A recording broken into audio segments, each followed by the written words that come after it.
Godina Shawabaa aanaa Lumeetti boombii seeraan alaa 51 qindoomina odeeffannoo tika biyyoolessaa fi qaamolee nageenyaa aanichaatiin qabameera. Bal'ina oduu kanaaf Maammar Kadir.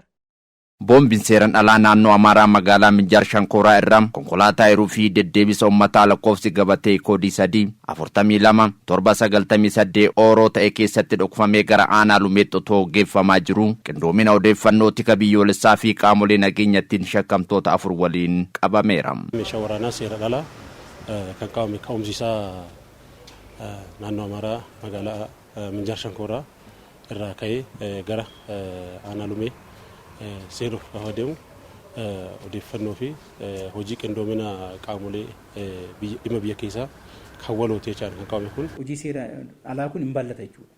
Hin bal'ata.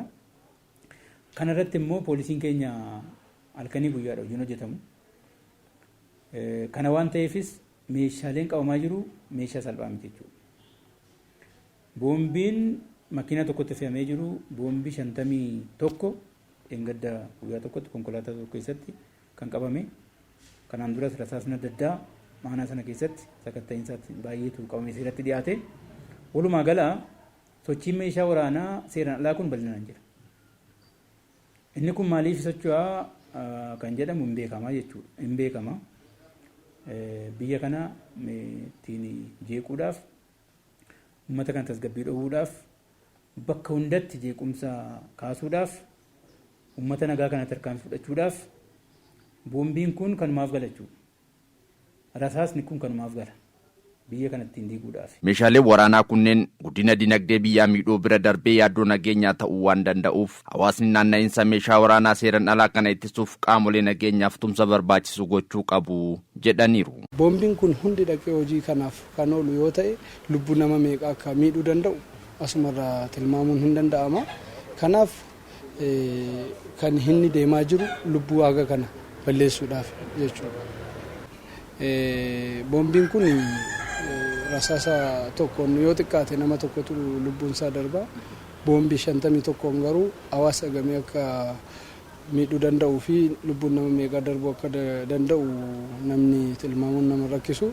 Haa ta'u garuu boombii kanaan gochaa shororkeessummaa fi fedhii siyaasaa ofii ittiin calaqqisiifachuuf hawaasa ittiin miidhuuf gochaa ittiin socho'aa tura waan ta'eef nutis xiyyeeffannoo kana itti kennuudhaan qabeenyi kun fi meeshaa waraanaa kun yoo darbe hagam akka hawaasa miidhu hubannoo isaa fi yaada isaa waan qabnuuf kana giddu galeessa godhannee gareedhaan ijaaramnee hordoffii walirraa hin cinne gooneeti qaamni kun miliquuf osoo yaaluu qaama nageenyaatiin to'annoo jala kan oolu. Galmee shakkamtoota kanaas qoratamaa kan jiru ta'uu diviiziniin qorannoo yakkaa fi murtee haqaa kennisiisuu waajjira poolisii aanaa Lumee Inspektar Gargaaraa Ittafaa Guuttataa himaniiru. Nutis sa'aatuma to'annoo jala oole sanarraa kaasnee qorannoo isaa jalqabnee wantootni qorannoo keenyaaf bu'aa buusuu danda'an jalqabnee gara dhumaatti kan fidaa jirruu fi kan halaas barbaannu hordofaa kan jiru ta'uu isaati.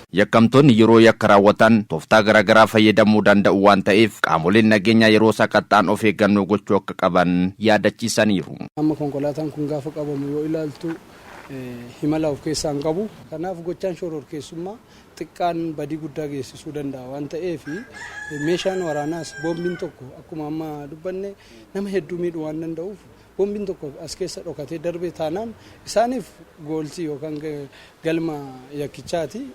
Hawaasaaf garuu miidhaa guddaa waan ta'eef akkaataa kanatti tilmaamnee maaltu jira kan jedhu sana ilaallee yakkoota akkasii kana ittisuu qabna kan jedhu ergaa dabarsa. Gara fuulduraattis cimee akka tuuf qaamni kamiyyuu ifannoo fi muffii tokko malee dadhabbii tokko malee hojii dadhabbii qabu waan ta'eef akka hojjennuuf cimsinee qaama kamiifiyyuu caasaa nageenyaa gaachana keenya hawaasa keenya odeeffannoo qinibsannee akka hojjennuuf bifa gaariidhaan kan nu barsiisuu fi kan irraa barnuu fi gara fuulduraattis immoo akkamitti irraa hojjechuu kan qabnu kan nu barsiisuu fi kan agarsiisu ta'uu isaati kan arganne kun jechaadha.